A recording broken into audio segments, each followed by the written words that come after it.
The game starts off with pawn to d4. We have FM Callistus taking on Izorg or Mikey. They have knight to f6, and then c4, e6, and the Nimzo-Indian on the board. Queen to c2 played on the board. This is one of the lines that Magnus Carlsen versus Dinglion usually play in many of their clashes. So let's see how the game goes. Tries to recollect his prep, stares at the board, and tries to find the best move here for black. The Nimzo-Indian is a very dynamic position, and it starts with a place pawn to c5, and we have the instant pawn recaptures on the board. Now a common move in this position would be to play knight to a6 to collect the pawn, and he decides to castle here, which is part of the secret. We have bishop to g5, pinning the knight to the queen, and here pawn to h6, asking the question to the bishop. The bishop comes back to h5, h4, maintaining the pin on the queen, and then he decides to capture it. The best move in the position here would have just been knight to a6, but he goes for this, and we have knight to f3 on the board. Thinks a bit, and then he move knight to c6. So we are in a dynamic position here, and pawn to a3, and then after bishop back on pinning himself, we have bishop to e2. Now pawn to d5, short castle, and then pawn takes. Now he has the choice of capturing back the bishop of the pawn, and he captures back the pawn. You have a very sharp position here, as both sides have fighting chances. And then queen to a5 now gives white the chance to control the d-file with the rook in the board. So now pawn to b6, angling to play the move bishop to b7, and here we have pawn to a3, stopping the knight from attacking the queen here, and yet plays the move bishop to b7 now, putting the bishop along the light squares on the board. And here queen to e2 was played. A better move could have been bishop to g3, and he swings his queen over to h5 now. White thinks a bit, sees that there may be a threat of capturing this knight, with maybe if the knight comes out attacking the bishop, and then the bishop moves away and bishop takes knight. So he decides to bring the bishop, avoiding any tactical patterns.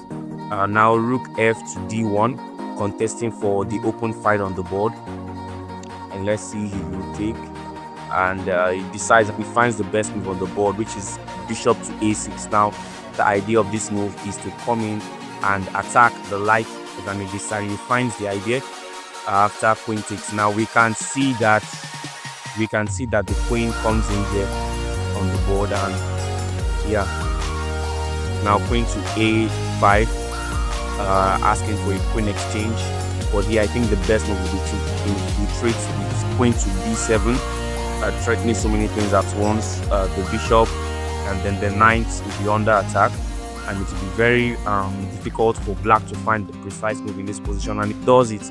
He finds the move queen to b7, keeping the complication on the board, because if queen had captures, the game would have been much easier to play for as black and white. And he finds it, rook to c8. The better move here would have just been queen to c5, keeping the knight and also defending the bishop simultaneously.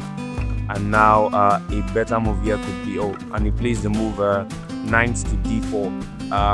Pawn to b4 was also a stronger idea for white in this position, but there is not much time here to find the best moves on the board. Both players are on their few seconds, they are on their few minutes to go. And now rook, this is a blunder here, bishop to c5. And the best move in the position is to play rook to a4, trapping the queen, and he plays rook to d1, missing such powerful idea, and bishop to f8, reserving the bishop as it's a vital piece on the board. Black is down to his last 30 seconds, and he has to play so fast. We have here pawn to h3, a quiet move on the board, and also creating a space for the king. We have rook to d8. Both sides are still on their still on their attacking chances here. We have rook f and then queen to c, queen to f5. You can see how difficult it is for black to find the best moves in the position. That's why it's one of the reasons why it's low on time. It's getting more intense. Rook takes and then rook takes, and here white snatches a pawn on a7 now.